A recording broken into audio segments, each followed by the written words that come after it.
자, 있습니다. 100페이지네요. 이제 100페이지. 이제 절반 좀 넘게 왔습니다.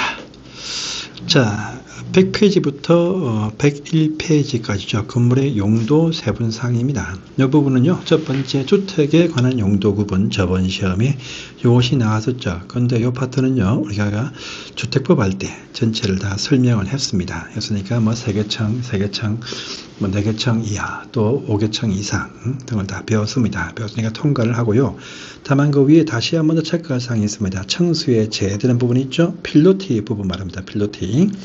요 다중과 다가구와 다세대 주택은 1층이 전부 다 필로티이거나 또 일부가 필로티일 때는요, 나머지 부분이 주택이 아닌 상가 등으로 쓸 때 상가주택에서 해당 부분 청수에 잡지 않는다. 3개층까지 이하 다세대, 다가구, 또 4개층까지 이하 다세대 등일 때 보시면 1층 상가 있어도 건축물은 빼고 위에 하나, 둘, 3개층, 또 다세대는 하나, 둘, 셋, 4개층까지를 잡아주겠다는 것입니다. 물론 면적은 660제곱미터 이하 그 준수해야 됩니다. 또 그런데 또 아파트와 연립주택 이것은요 1층이 전부가 다 필로티일 때만 청수에서 빼주고 1층에 상가 등이 있으면 복합주택에서 청수에 잡힌다는 의미 보시고요. 또 단독에 보시면 우리가 주택법에서 포함되지 않던 공간이라는 것이 단독에 추가되고 공동주택에 보시면 기숙사가 이것이 주택법에서는요 준주택에 포함되지만 건축법에서는 이것이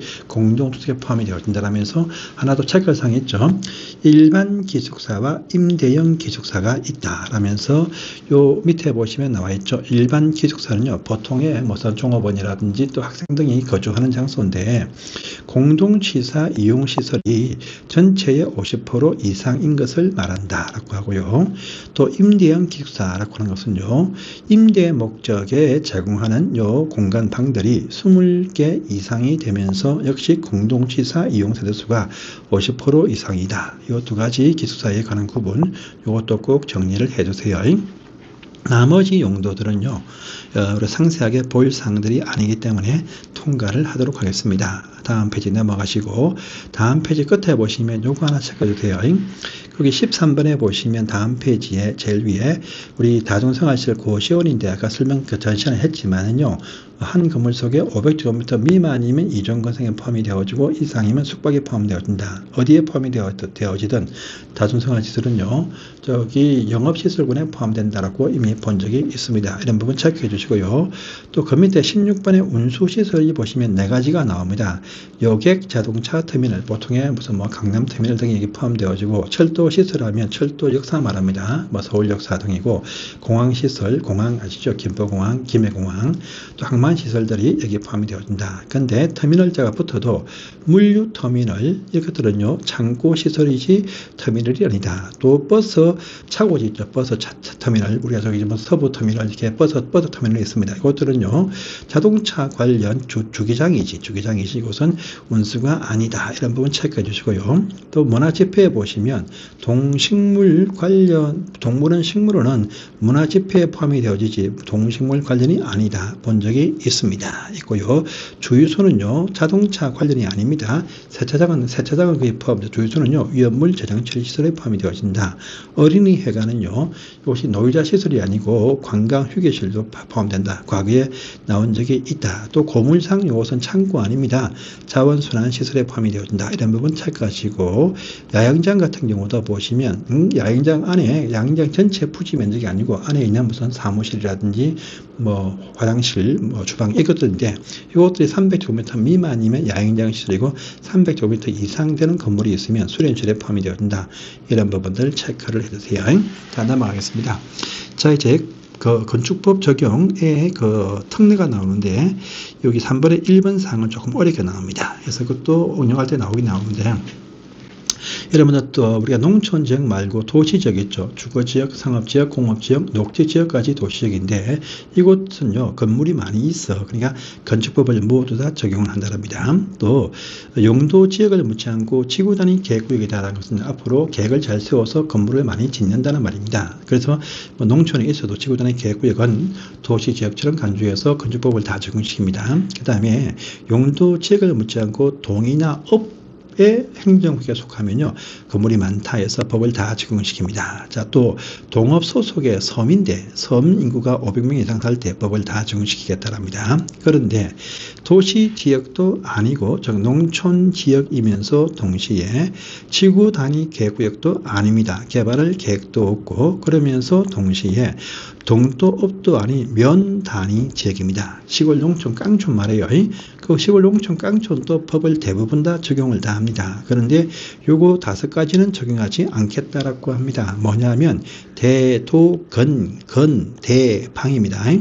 대지와 도로와의 접도 관계 농촌은 접도 굳이 많이 안 해도 된다. 도로 지정 변경 폐지할 때 이해관계인 동의받는데 그런 동의 필요 없다. 차가 많이 없으니까 건축선 같은 거 따로 지정하지 않는다. 건축선이 없으니까 건축선 제한도 없다. 또 대지의 분할 제한 면적 그 뒤에 나오거든요. 건물이 있는 대지에서의 대지로서의 최소한 넓이가 나옵니다. 상업지역 150, 공업지역 150, 주거지역 60, 또 녹지지역 200, 기타 6km 미달 분할 금지 한 것인데 농촌 가시면 그런 거 적용하지 않는다. 농촌 기본 폼이 10,000평, 1,000평 아닙니까? 그렇게 적용하지 않는다. 또 방화지구죠. 방화지구 안에서 이 건축부에 나오거든요. 방화지구 내에서 건축물 지을 때 주요 구조부와 외벽과 지붕들은 내화 구조를 하라. 돈이 많이 든다는 말입니다. 불이 번지기 쉬운 그런 건물이 많이 밀집되어 있어요. 불타기 쉬운 무슨 시장 등이 이게 포함되는데 농촌 가시면 건물에 띄엄띄엄 있으니까 산불 나는 경우 외에는요 건물 불나서 번질 리가 별로 없어. 초같이 불 잘 타지만 띄엄띄엄 있다 이거죠. 방화지구 규정 제한 적용하지 않는다란 말입니다. 그래서 요 위에 있는 1번에 있는 요 4가지 지역 어디에도 해당이 안 되면은요 요것만 적용하지 않는다. 건이 있다 해서 건폐율, 또 용적률, 이것들은요, 건폐율은요, 농촌 갈수록 더 철저하게 적용을 합니다. 용적률도 적용합니다. 높이 제한도 있습니다. 이것만 농촌말에서 적용하지 않는다라는 의미에서 이것도 꼭 체크를 해두세요. 그러면서 오른편에 보시면 리모델링 특례, 이것도 여러 번 시험에 나왔습니다. 3번이나 나왔습니다. 이것은 지금 리모델링 하는 것이 아니고 지금 어떤 공동주택입니다. 아파트나 연립이나 다세대 이것도 신축하는 설계를 보니까 앞으로 장차 10년, 20년, 30년 뒤에 리모델링 하기 쉽게 설계해서 신축하는 공동주택이 있습니다. 그러면 처음부터 혜택을 줍니다. 혜택이 뭐냐니까 용적률과 높이 제한들을요 20% 더 줍니다. 100분의 120%까지 완화할 수 있다. 이 질문도 시험에 여러 번 나왔습니다. 꼭 보시고요. 또 왼쪽 밑에 보시면은요 이것은 아주 범위가 넓은데 몇 가지만 딱 발췌를 했습니다. 주민 공동시설 요거 용적률 할 때 아파트에 잡힙니다. 잡혀. 그런데 완화 요청을 할 수 있는 대상 공동택이다랍니다. 그래서 A번 보시면 우리가 배웠던 통상적인 사업계획 승인 받는 일반적인 공동택 30세대 이상 다 이게 포함이 되어지고 또 B 보시면요. 우리가 배웠죠. 이미 상업지역과 준주거안에서 복합주택으로 지을 때 300세대 미만 되면서 주택만 합한 면적이 전체 건물 연면적의 90% 미만 되면은 사업계획 승인에 예외 건축 허가를 받게 줍니다. 근데 그것이 200세대 이상 300세대 미만 되어지면 용적률의 주민 공동시설 완화 요청할 수 있다는 말입니다. 그 다음에 도시형 생활주택은요 면적 불문하고 전부 다 완화 요청할 수가 있다. 그 세대수 관계없이 바로 요 의미가 포함되었죠. 왜 30세대 이상이면 사업계획 승인 받는 경우도 여기 포함될 것이고 그 미만이어서 건축허가 받는 경우도 여기에 포함되어진다. 도시형 생활은 다 그렇다라는 의미가 여기에 포함되어 있습니다. 그거 따라주십시오. 해서 이렇게 보시고 이제 적용 범위에 대해서는 다 끝이 났습니다. 끝이 나고 다음 페이지 102페이지를 보시면은요 용어 정의가 쭉 나오죠. 용어 정의 여러 페이지에 걸쳐서 4페이지, 5페이지에 걸쳐서 나옵니다. 한 문제 또는 두 문제 항상 나오는 파트가 용어정의다. 그래서 건축법의 용어정의는요. 아시면 답을 금방 찾을 수 있는 쉬운 파트인데 이게 이렇게 좀 밑에서 안 보시니까 많은 분들이 틀리기도 합니다. 그래서 보겠습니다. 첫 번째 용어정의 건물의 지하층이죠. 지하층 참 중요합니다. 건축물 할 때는요. 지하층, 발코니, 옥탑 이것들을 구분을 하실 수 있어야 됩니다. 자, 지하층 하면 건축물 해당 층의 바닥이 지표면 아래에 있는 층이다 라고 합니다. 그래서 완전히 땅속에 꺼져 있으면 지하층이 맞습니다. 아예 안 보이는 지하층.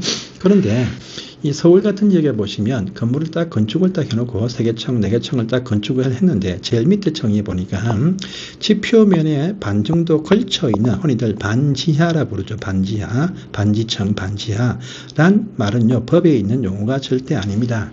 1층이면 1층이고 지하면 지하층입니다. 그에 관한 상이거든요. 그래서 요 반지하로 볼 때 이것을 1층이냐 지하냐 요 평가는요. 해당 층 바닥면에서 지표까지의 평균한 높이가 있을 것이고 해당 층 높이 층고가 있습니다. 요 두 개를 비교를 해봐. 해당 층 높이와 요 바닥에서 지표까지의 평균 높이 비교했을 때 바닥에서 지표까지의 평균 높이가 해당 층 높이의 2분의 1 이상이 된다. 즉 딱 지표 아래 부분이 딱 절반이거나 또 절반 이상 뭐 3분의 2, 4분의 3이 포함되었다. 그러면 지하층이다란 말입니다.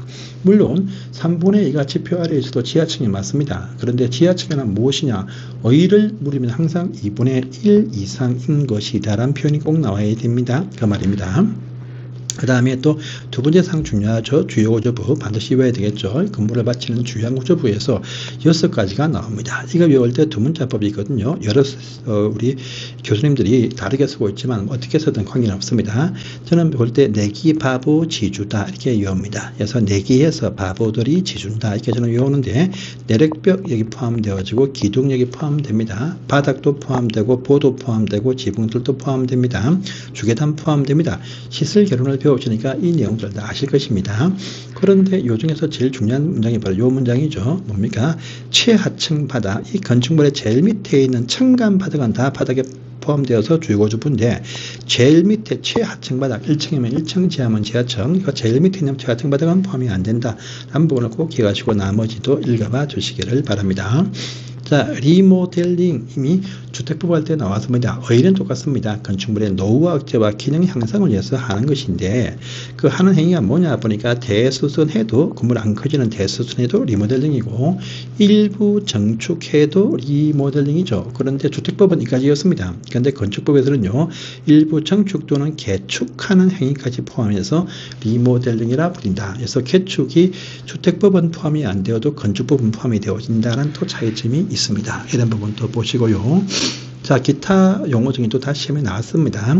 건축주 하면은요, 큰 대규모 공사이면은요, 시공사한테 발주, 도급을 줍니다. 발주하거나, 규모 작은 소규모 공사는요, 현장 관리인이라 부르죠. 십장이라 부릅니다. 이들을 두어서 직접 스스로 공사를 하는 업자들 많이 있죠. 이들도 건축주가 된다는 겁니다. 그래서 큰 공사는 발주하고, 규모 작은 공사는 현장 관리인 두어서 스스로 공사를 하는 자를 말한다. 건축주. 설계자라고 하는 건 당연히 설계 도서를 작성을 합니다. 끝이냐? 끝이 아닙니다. 해설도 하고 지도 자문에 응한다 해서 설계자분들이 현장에 방문해서 한 번 더 하여봐 쓰고 내 설계대로 하는지를 이렇게 지도하고 자문도 하는 경우도 있습니다. 해설 지도 자문에 응한 자. 자, 여러분들 공사감리자란 말 나오죠. 공사감리자. 그래서 공사감리자는 설계도서대로 시공하는지를 확인, 지도, 감독하는 자를 말한다 라고 합니다. 그래서 설계도대로 시공 일치를 확인한다. 그런데 일치가 될 수 없죠. 그래서 이거는 허용되는 오차범위 되겠습니다. 뒤에 배우십니다. 관계 전문 기술자 시험에 나왔었죠. 전문 기술 자격을 보유해서 참여하는 부분을 잘 보세요. 어디냐 하니까 설계와 공사 감리에 참여하죠. 시공 참여가 아닙니다. 공사 시공 참여가 아닙니다. 설계와 공사 감리에 참여하여서 설계자와 공사 감리자와 협력하는 자라 말한다 하세요. 설계와 공사 감리 참여이지 시공 참여가 여기에는 포함이 안 되어 있다 이렇게 하십시오. 자, 제조업자와 유통업자가 나옵니다. 물건 만드는 사람들 제조업자, 물건을 판매, 유통하는 사람들 유통업자가 아닙니다. 이건 딴 게 아니고 이 부분은 건축자재에 대해서만 말한다. 건축자재를 만드는 사람, 이제 제조업자, 건축자재를 판매하거나 공사 현장에 납품하는 사람을 말한다. 유통업자, 건축자재만 말합니다. 그 다음에 이 기타 용어도 한번 볼까요? 기타 용어 오른편에 있네요. 내화 구조와 방어 구조 차이점 중요합니다. 내화 구조는 불이 났을 때 자체적으로 견디어준다, 참아준다는 말이고요. 방어 구조는 확산을 번짐을 막는다 라는 말이죠. 참는다, 내화, 번짐을 막는다, 방화. 또 난연 재료와 불연 재료죠. 불이 잘 안 붙는다, 잘 붙지 않는다, 잘 타지 않는다. 난연, 불이 붙지 않는다, 타지 않는다. 불연이 되겠습니다. 준불연은요, 불연에 준한다. 이런 부분 체크하시고요. 내수 재료 하면은 물에 견디는 성격을 가진 콘크리트라든지 대리석, 인조석 등을 말합니다. 내수성 가진 재료다. 그다음에 거실 하면요, 건축물 밖에 있으면 안 돼요. 건축물 외벽 안쪽에 안에서 각종 어떤 활동하는 장소가 바로 거실이다 해서 침실이든 또는 거실이든 또 뭐 병실이든 또 작업실이든 다 거실에 포함됩니다. 건물 밖에 있으면 안 되고 안에 있다는 표현 중요하죠. 8번 요즘은 간단하지만 3번이나 나왔었죠. 발코니 쓰라 나왔고 요 사이 빈칸도 쓰라 나왔고 지문도 나왔습니다. 건물 내부와 외부에 연결하는 완충 공간이다 라고 하죠. 이 외벽에 접해서 부가적으로 설치되어진 공간이다. 이거 볼 때는 밑에 그림을 잘 보세요. 그래서 발코니라는 것은요, 발코니라는 것은 이렇게 툭툭 튀어나온 부분이 있죠. 이게 바로 발코니입니다. 그래서 끝에 보시면 추락 방지를 위해서 난간 1.2m의 난간을 설치하고 그 위에 보시면 샷이 창문을 딱 붙이죠. 이것들은 외벽이 아니에요. 난간과 샷이 창문일 뿐입니다. 이런 부분이 바로 발코니라 부릅니다. 여러분들 현재 베란다라고 할 때는요, 이렇게 꺾여 있는 부분이죠. 꺾여 있는 부분, 딱 꺾여 있는 아래층의 지붕으로 쓸 수 있는 이 부분이 위층에서는 정으로 쓴다. 베란다 꺾여 있는 부분이 베란다고 발코니 되어 있죠. 그냥 쭉 빠지는 일자인 텐데 쭉 튀어나와 있는 발코니, 요 난간 설치하고 여기 보시면 위에도 발코니가 튀어나왔다. 그러면 이 창문을 달면 창문이 되지. 이건 바로 발코니다. 테라스라는 것은요, 테라스 1층 거실이나 주방 쪽에서 바로 대지를 밟지 않게 수축조해 놓은 고정시켜 놓은 곳이 테라스다. 근데 여기 그 데크라고는 그냥 뭐 판때기 못 쳐가지고 박아놓은 곳 뜯을 수 있는 것이 데크다. 딱 그 콘크리트 풀어가지고 해놓은 곳은 테라스. 이렇게 차이가 납니다. 이런 부분 딱 비교해서 보십시오. 또 9번 봅니다. 9번 부유식 건축물 보이죠. 이건 공유 수면 바다를 말합니다. 바다 위에 고정되어진 인공대지를 설치하고 그 위에 설치한 건물입니다. 그냥 우리가 저기 뭐 수상 건축물이 의미한 것이 아닙니다. 수상 건축물이 아니고 그냥 동남아 가시면 이게 나무 꼽아가지고 지어놓은 건물들 수상 건물이 아닙니다. 수상 가옥이 아니고 우리 부두 가보시면 전부 다 인공대지를 만들어서 그 위에 건물 짓고 물건을 쌓아두죠. 이런 것이 바로 부유식 건축물이다. 인공대지를 설치하고 그 위에 설치한 건축물 말합니다. 둥둥 떠 있는 건물이 아닙니다. 부유식 건축물을 보시고 다시 또 본문을 보십니다. 설계 도서가 무엇이냐? 이것도 시험에 나왔었죠. 건축 등에 관한 공사용 도면, 구조 계산서, 시방서를 말한다 해서 구조 계산서 쓰라 한번 나온 적이 있습니다. 자, 부속 용도란 것은요, 부속 용도란 것은 건물에 부수되어진 기타 용도 말합니다. 무슨 건물 부술되어진 경비실 등이 다 포함되는데 이 그 부속 용도가 이 주된 건물에서 분리가 되어서 설치가 되어집니다. 경비실이 그냥 1층 현관 안에 있다. 그러면 그냥 부속 용도인데 경비실이 분리되어서 정문 앞에 딱 서 있다. 그러면 부속 건축물이다. 라는 의미가 여기 포함되었죠. 분리입니다. 분리.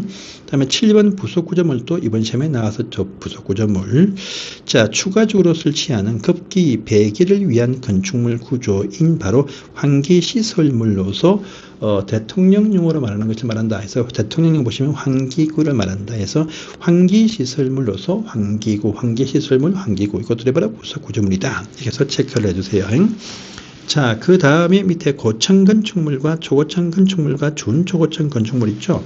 이것은 다음 시간에 보도록 하겠습니다. 여기까지 보고 또 이어서 용어 정의들 다음 시간에 보겠습니다.